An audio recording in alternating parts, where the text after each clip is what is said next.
Welcome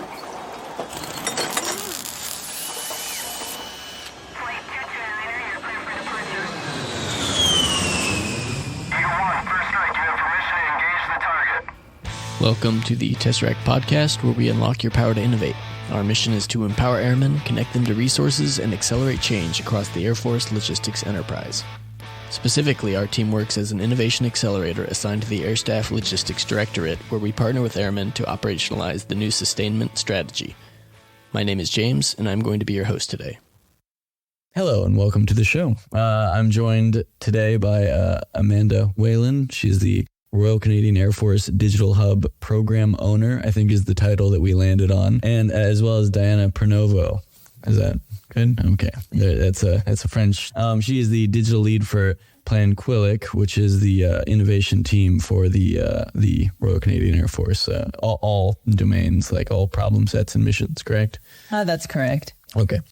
Yeah, and we're in Austin, Texas, at the Software Coalition. You'll have heard if you listen to the previous episode with Matt Nelson a little bit more about that, but we'll talk a little bit more. So, what's innovation like for the RCAF? Great question. I would say I think the innovative culture is growing in the RCAF. I think we've got a really strong, dedicated effort now with Plan Qulliq to really help that growth, and I think there's a huge appetite for it across the entire force at all ranks and all levels. So I think there's a ton of support for it, a ton of appetite, but just like all innovation, I think it remains quite challenging. Yeah, I agree. I agree with that. School said. Is it a recent history? How long has Plan Qulliq been around? I think Plan Qulliq itself has been around since 2020. By the then Deputy Commander of the Air Force, Major General Keever's now retired, actually. Before that, there was an RCAF innovation effort that was ongoing, and I was actually a part of that team, and that team was stood up earlier back in, I think, about 2017. It was just making kind of some slow inroads, and then when Plan Qulliq was stood up to try and really spread that innovation further and see if we could even do more in that space, it became clear quite early on that the two teams could achieve more together. And so in the end, we ended up merging the two teams in fall of 2021, I believe. And I think that's been a huge accelerant for the entire innovation program. It's been awesome. Mm-hmm. What are some problem areas that you guys are working in today? So many. So, I think it was to just sort of set the stage a little bit. Plan Qulliq, we have 4 focus areas, right? One of them being communications. And that's very much mostly internal communications. How do we flatten the communication lines between our senior leadership and our aviators, right? There's that part. Then we have upskilling. We recognize that we want to modernize our Air Force. That's a really big part of the new RCAF strategy. So how do we do that? We need to upskill our current aviators with digital, to have data literacy and to have design thinking courses so that they are looking at problems with a different perspective and a different lens. Then we've got the innovation piece. And the innovation piece is really the idea of great ideas have no rank, right? We don't care. We want to flatten that hierarchy model and want to enable and empower aviators to speak up with their ideas, because really they are the heart of the Air Force. And finally, the last part, which I think we talked a lot about here in Austin with the Software Coalition, is the digital piece, right? And the digital piece is about, to me, it goes back to our biggest problem in our organization. And I think it would resonate with a lot of our allies, and that is our resources, people. We don't have enough people in our organization to really deal with what's the pacing threat and our new capabilities. We're getting all this new capability, but we don't have all the people to actually make this happen. We're actually really concerned about that. It's an issue. And so to me, digital is a way for us to build that capacity, right? Automate legacy workflows where we can, so that we can then employ our people in a more meaningful way and build that capacity so that maybe we don't require as many people to do the same task. Yeah. So everything that you said resonates from a USAF perspective, and from an innovation perspective. Like, obviously I'm personally very interested in the digitization piece and the modernizing legacy systems. And we've been talking about this for the last couple of days, or really all week. Could you speak to the kind of relative size of the RCAF versus USAF, just for some context for the listeners? Yeah, so the RCAF is much smaller. I think right now we're sitting around 12,000 people. So obviously a much smaller force. So when we looked at what we saw when we were here, a lot of it was, in our minds kind of saying, okay, how can we take away the best lessons that we're learning, but then also we'll have to scale it down a little bit and apply it probably on a smaller scale. That makes a lot of sense. And that gives a little bit more weight to your problem set that you're trying to solve with digitization, as far as, acting as a force multiplier. Because I imagine, and you can correct me if I'm wrong, but I imagine some problem sets get scaled down as you have fewer members, i.e. you could do the same approach, but a smaller footprint. But then other problem sets are novel or don't scale down because it's still a very complicated system that you have to account for all aspects.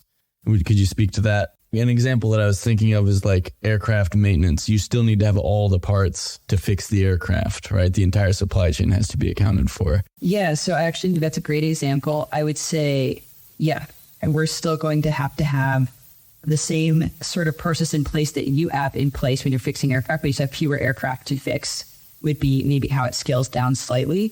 But maintenance is an excellent example of where we are trying to make some strides in digitalizing some of the processes, because we are seeing that we are short on technicians and they're not getting to spend as much time as we would like them to out of the aircraft.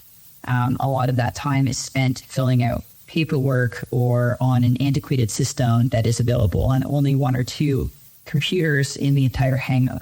So a lot of challenges in that space, as you can imagine. It's very policy driven and very structured, so lots to break through from an innovative cultural perspective. But I think we're trying to make some small and steady strides into that space. And your organization is aligned, or Plan Qulliq is aligned under like a vice chief position, right?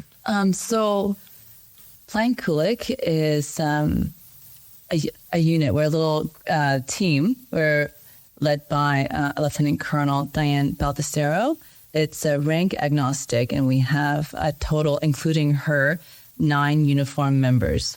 And we report directly to the Deputy Commander of the Royal Canadian Air Force. So that's the number 2, Major General Spicer Blanchette.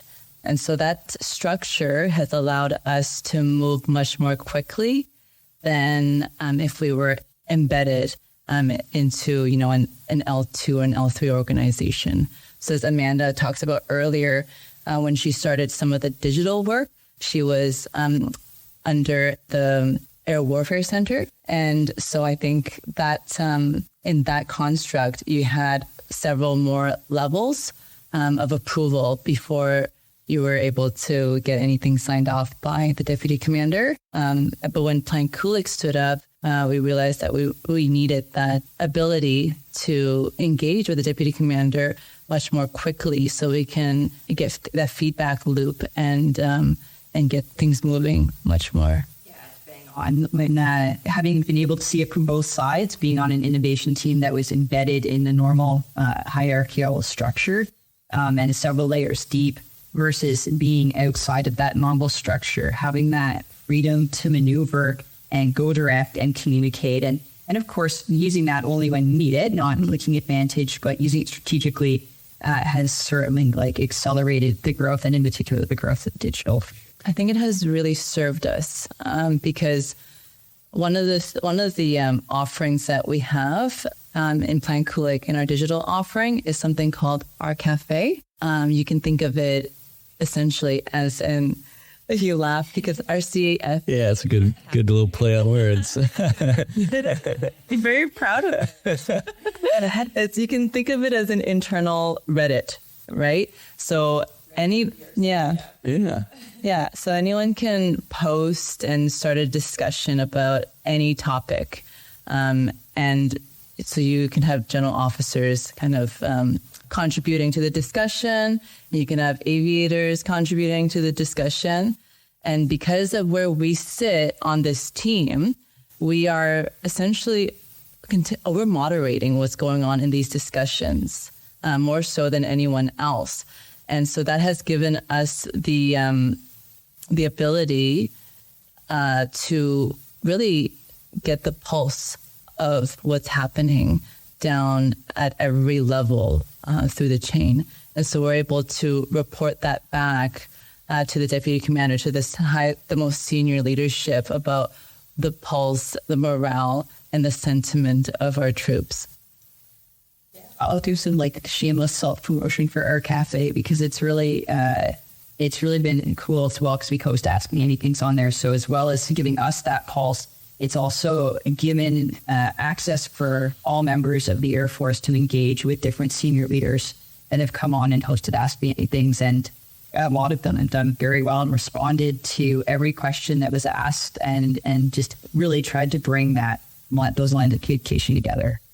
So Amanda showed me the actual RCAF just now, and I feel like I'm maybe a little too indoctrinated into, being work in the Air Force, but it just blew my mind because it's a really nice design and it's such a common sense thought to have a place where you can just chat about things that you have in common, and that's a great vehicle of communication. That's really cool. I was actually going to ask, what are some? So obviously you're moving, you're kind of consolidating into this more staff kind of oriented position, and then or at least in a different spot.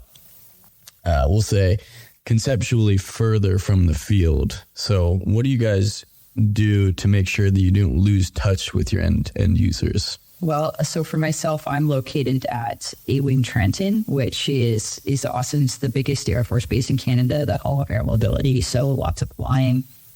So most of the people I interact with socially are other members that are still at flying squadrons or still maintainers on the wing.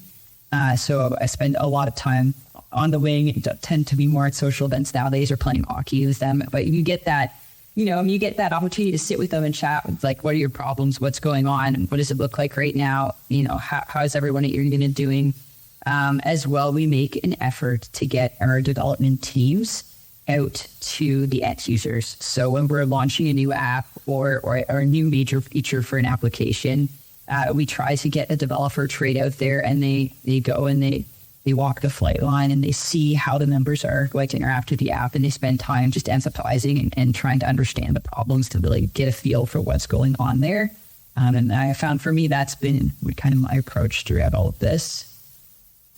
Yeah, I think just engaging with people through our platform has been a way that we do it. Another thing that we do is, so I told you we have 9 core members on our team, but we also have what we call DET members. So we have members across all of our wings and bases participate in the overall larger Plan Qulliq ecosystem. And these are people from tactical level to operational level to strategic level. All are welcome, and we engage with them on a regular basis. So that's another way that we stay up to date with what's happening. I'm just shocked. I've been shocked this whole week how much we have in common with this. So for anyone listening to this, if you don't know about Tesseract's LNO community, please visit our website and get involved. It's exactly what Diana just described. And we use Slack as a platform. So, you're trying to use a tool that you might already be using in your work centers. You mentioned, so you said 9 members on the actual team. Do you have any a number for kind of how big your portfolio is, how many projects you have at any given time, or kind of a rough sense of scale there? Really, it's primarily broken down into those 4 lines. Those 4 buckets. Yeah, that's the easiest way to kind of think about it. And then within each bucket, it all ebbs and flows. Sometimes it might be, really running fast with lots on the go. And I think right now the whole team is really, really busy. We have a lot going on right now and a lot coming up in the next month. But yeah, there tends to be no real hard stop. Just what kind of we to manage. Yeah, I think because we're such a small team, right, that we can't necessarily. We're very collaborative. We will label ourselves. We'll give ourselves a certain title. We have someone on our team who is our innovation lead, for example, and we have someone who is our comms lead, digital lead, and the upskill lead. But really, we all kind of share that work because like Amanda was saying, there's ebbs and flows. So, for example, the Ask Me Anythings, those we run those every quarter. And as you can imagine, that one takes all hands on deck. It's a lot of work from our team to prepare any general officer and his staff to participate in our Ask Me Anythings, to moderate the discussions that are going on, and also engage and market to the aviators, make sure that they know that the event is happening, and to just to troubleshoot if there's any issues going on while that's happening. So the AMA is under the kind of innovation comms side of our team. But when that's happening, we're all involved in it, right? So it really just depends on what's happening. It's squishy. It's squishy. Yeah, it's the word of the week. Well, I'm going to ask a follow-on, but if I'm kind of off base, and I think I am, but I'm going to ask it anyway, because I'll just ask. Do you have a formal intake mechanism for projects then? We do. It depends what they fall in, but we have what we call our ideas portal. So we have another app that sits on our kind of main suite of applications called Hangar. We call it our digital desktop. Yeah, like a hub kind of situation. Yeah, we have the Air Force portal. Dashboards, and for some reason there's people don't like that word. Yeah, we're scarred by people asking for dashboards. Yeah, call it the landing page as well. Yeah. So for the RCAF digital desktop is really how it's being marketed, and so we have this ideas application, and that's the best way we've found so far to intake ideas. It's not perfect, and we do still have people that will reach out through other means, but we try to funnel everyone through the ideas portal because it gives us a way to organize and sort those ideas and then to kind of respond to them. And it's also open to everyone. So everyone in the CAP actually technically could go and check out the ideas that have been posted there and see if there's anything that, is in line. This is like a walkthrough. It's like a tour of how Tesseract operates a little bit too. Once again, if listeners don't know, you can go on our website and submit a ticket if you have an idea. Not trying to plug, it just seems relevant because people might listen to this and be like, "Oh, that's a great idea." Like, yes, it is a great idea. You're doing that's great. Okay, so we at Tesseract, we have this kind of tension, and it comes from what we've just been talking about with this intake mechanism, where we try to stay squishy, right? We try to just kind of plug in and help innovators in the field wherever we can. But we also kind of need to validate our existence through generating metrics, finding success stories and stuff like that. So we do have kind of like a discrete portfolio at any given time with like an amount of projects. That kind of informs what I was, where I was kind of driving with that. Okay. Yeah. Yeah. So that's a bit different because I'm thinking also sometimes we get ideas through our digital side. How do we improve our existing web app as an example? But that's different from, let's say, our vector check. Our vector check, you could think of it as the RCAF's internal Dragon's Den. Yeah. Well, Dragon's Den is the Army. Yeah, but yeah, that's okay. It's okay. That's great. I'm Canadian, sorry. But yeah, so the vector check is like, we run it every 6 months, and it's an event with the commander of the RCAF where aviators whose ideas gets selected, and that's selected through our team, has the opportunity to pitch an idea to the commander and have it be endorsed. And so I'll tell you one of our recent successes.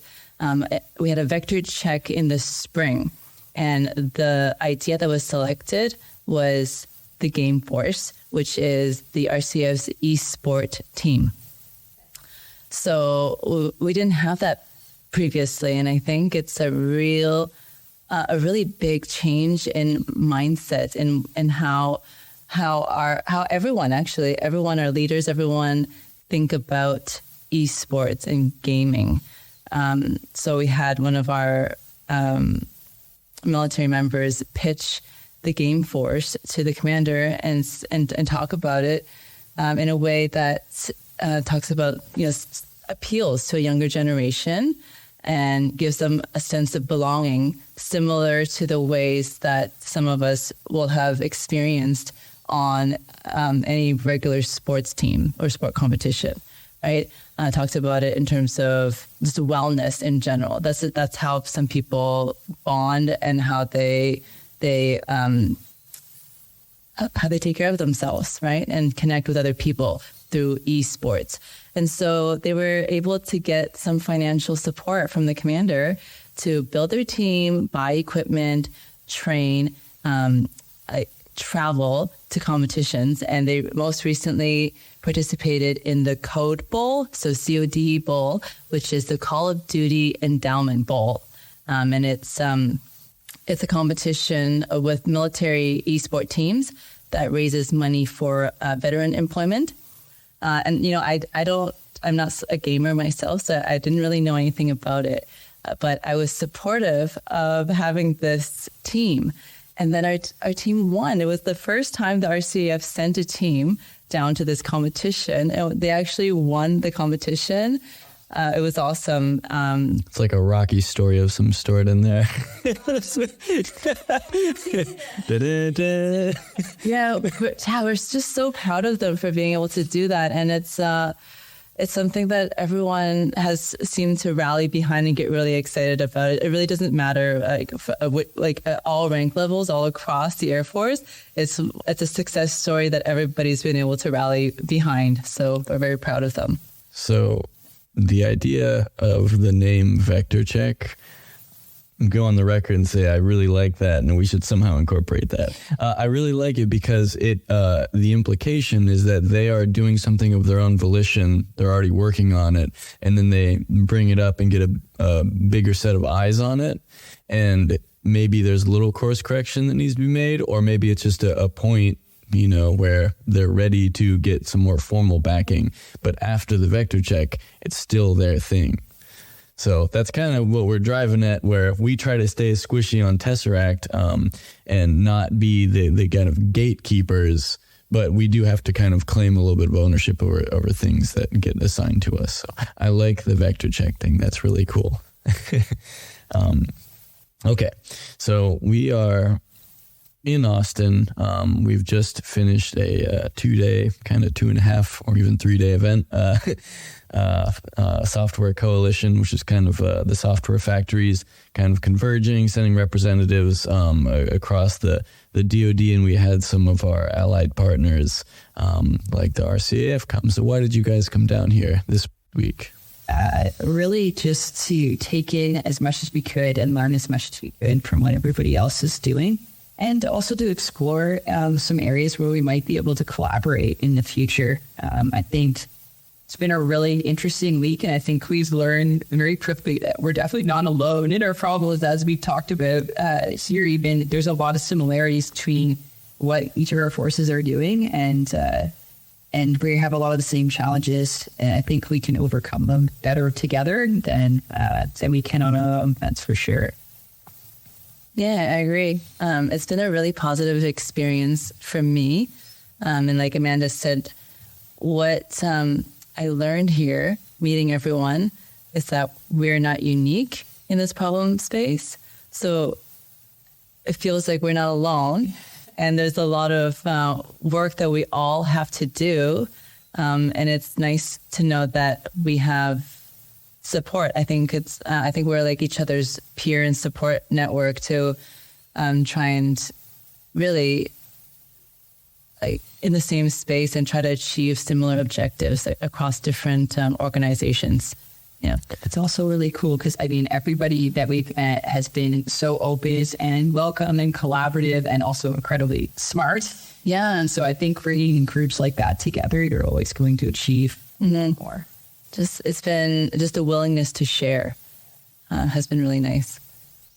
At this point, it's kind of the end of 2023. A lot of the folks that were in this room had been around each other for like 4, 5, and 6 years by now. And I think, and this kind of goes back to what I just talked about with Matt Nelson 2 weeks ago when I was talking to Matt Nelson 2 weeks ago about how the ecosystem is a little different now. And there's kind of more of a mentality of working together because the problem sets are common and we can learn from each other's mistakes. The Australian representative made the joke when he introduced himself that the USAF is big enough that we can make, we'll just say, expensive mistakes. We have that luxury. Could you speak to any kind of examples of maybe some mistakes or some things that you learned to avoid while you were here? It can be as vague or as technical, Yeah, I don't know that I know any mistakes or things I would avoid. I think it was more along the lines of seeing how you're doing things, how you're approaching some of the same problems, perhaps differently than us, but not necessarily mistakes. I don't know that we focused on, hey, what did you not do right? It was more like, what have you tried here that has worked and that we could perhaps leverage and try and take back. And I know we talked a lot about keto, and that was one that I'm very interested in because the continuous ATO. Yeah, sorry. And if you watched your last one with that, yeah, we may have talked about that. And so that's a good example, I think, of an area where I don't think we focused on, all the areas where it hasn't gone right. It focuses on how did you get it to go right and to work, and how could we take some of that back to Canada and try and apply it. So I think that was, from my lens, how I tended to look at it. Sure. Me too. More like, what are the best practices? What has worked, and what can we borrow and try for ourselves? So one of the things that stuck with me was, you need a champion. You need to advocate for what you're doing to the most senior leadership. And when you have that person who is advocating for you and championing for your work, to really use that momentum to really grow our program, right? You need that person, and when you find that person, that's when magic happens. Hopefully they're listening back. There's a lot of translation that needs to occur for that's why you need a champion, is because all these problems that you deal with that have a digital context, there's translation that needs to occur to really understand that kind of thing. Do you have that champion currently? I think we do right now. I'm really feel that we do. We feel strongly that we do. So, and that hopefully we can really, take advantage of that and see this program just take off. Yeah.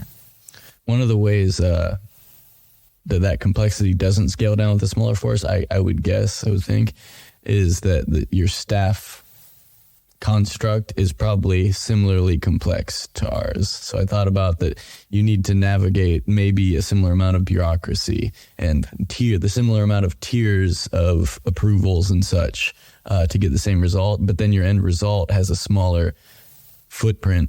The impact, say you create a piece of software just because the user base is smaller. That is kind of a difficult tension for you guys to balance. It's, I would say the bureaucracy, that was something this week that we all discussed quite a lot. And it is very similar. The bureaucracy we're all trying to navigate right now and to try and change for the better is all very similar. There isn't a change there. I do think when we push an app at the end, sure, we are reaching a smaller number of users, but overall, I think it still has the same relative impact. Because it certainly feels that way. I still find it incredibly rewarding every time we're able to get an app in the hands of the users and see that it's making their life better and see that they're excited, because digital is really cool in that we talked about some of the stuff being squishy and also kind of hard to measure. When you get an app to production, like it's tangible, like it's there. It is there making someone's life better, and you can see it and you can see them using it. And I've always loved that payoff at the end. So it makes like navigating all that bureaucracy right now worth it. Doesn't make me not want to change it. I still want to change it and make it better, but it does make it worth it still. Well, in that, I don't know if I have a skill that's relevant to Tesseract, but if there was a skill that's been developed since I've been here, it's partially in navigating that bureaucracy, and that's something that you get from your team of 9 being in those seats. But at the same time, very kind of personality dependent for folks you get the right people in the seats that can interact with those, different staff divisions and such that you need to. What do you guys do for hiring the next folks to take your place and creating a sustainable structure for your organization? Yeah, so we're actually just about to send out our latest call for applications. So we do that internally through our kind of Air Force generated messages. And essentially it is a form. We use Microsoft Forms. We have an application on there with a list of questions that we as a team, the core members, came together and thought of as the best questions to ask to find the candidates that best fit with our culture and the types of the personalities that we're looking for and the skill sets that we're looking for. So they fill out that form, and then they are interviewed. They are interviewed by us, and the whole core team gets to have a say in who those candidates will be selected to round out our team. Really, is what it is. It's knowing what we know and knowing the people that are currently on the team. We know what our skill sets are, and then we may be missing a few. So there might be certain areas, certain skills that we're looking for in other members to come join us to round out that skill set. Yeah. Sorry for a slightly loaded question, but do you pull from enlisted and officers for your team? We do. Okay. And all career fields? Yeah. What a great approach. Yeah. I love it. Yeah. Integrated, inclusive. Yeah. Yeah. Well, And you need those perspectives. I think it's so important. You can't have experienced everything that someone else has, right? You get stovepiped into your trade, and I think you need to hear from everybody, and having those people on the team that brings a different voice and different perspectives to the table that you might never even have thought of. Absolutely. I'm glad the answer to that was yes. Otherwise, it may have been a little awkward. Okay, very cool. And then I imagine you guys do a lot of kind of internal things together, so you really work together very closely. You mentioned the example of during the Ask Me Anythings, it's all hands on deck. But then for other projects, you're in kind of a collaborative space with each other, even if it's virtual a lot of the time. Is that correct? Yeah, we talk every day. Okay. For our core members, we use Teams. And so pretty much throughout the day, we're always talking to each other and providing feedback to each other. Okay. Yeah. I was just getting at that because obviously then the fact that you all have a say in the hiring is that much more important because you're going to be working with people. That very, very closely mirrors our own kind of hiring practices on the team here. So, okay. What are your favorite parts about being in the Air Force? I think for me, right now, it's, I guess, two things: the sense of camaraderie. I really, truly believe there's a lot of really awesome people in our Air Force, and I really enjoy hanging out with them and working with them and spending my days with them. And then as well, I think it's that sense of purpose. I find it really rewarding, and I find being able to contribute and give something back, and as small an impact as it may make, it still feels good to give back to something bigger, especially when you know it's helping those good people that you enjoy being around. Yeah, for me, I joined when I was just coming out of high school. And so I feel like I've been raised by the Air Force. And it has given me a lot of great experiences. At one point in my career, I came to a decision point that's family related that had me questioning whether or not I would stay or go or stay. Ultimately, I decided to stay because, like I said, I just had a really great experience in the Air Force. And I really acknowledged that around that same time, there were a lot of people who were coming out and talking about bad experiences. Like not everybody had a great experience going through, right? And I saw, I acknowledged that. I see them. I had some good experiences too, but I knew that the Air Force has a lot of work to do still. And around that same time, I was listening to some of our senior leaders start talking about this need for change, that we needed, if we wanted to retain our talent, if we wanted to be an employer of choice, something needs to change. And I wanted to be part of that change. I really do. And I feel like where we are today on our team, it gives me that platform to do that. So I just feel so privileged to have that space to be able to experiment and just to champion for changes for our aviators. That's beautiful.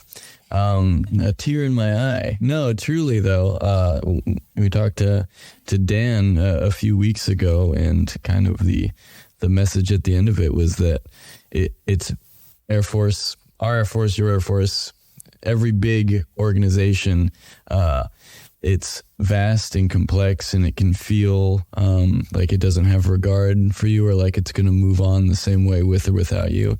But that's just not true. And that your impact is to some degree a product of what you think is possible and what you're willing to do.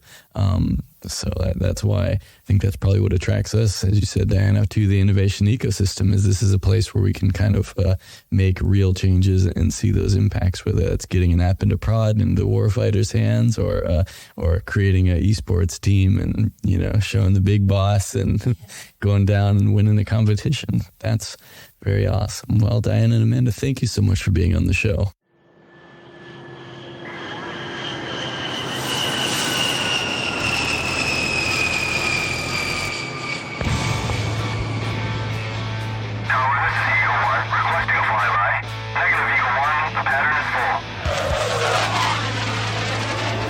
Thank you so much for listening to the Tesseract Podcast. This show is how I started to learn about enterprise-level strategy and the innovation ecosystem within the Air Force, and I hope we passed along some learning to you with this episode. If you'd like to engage with our team, make sure to follow us on Facebook, Twitter, and Instagram, and connect with us on LinkedIn.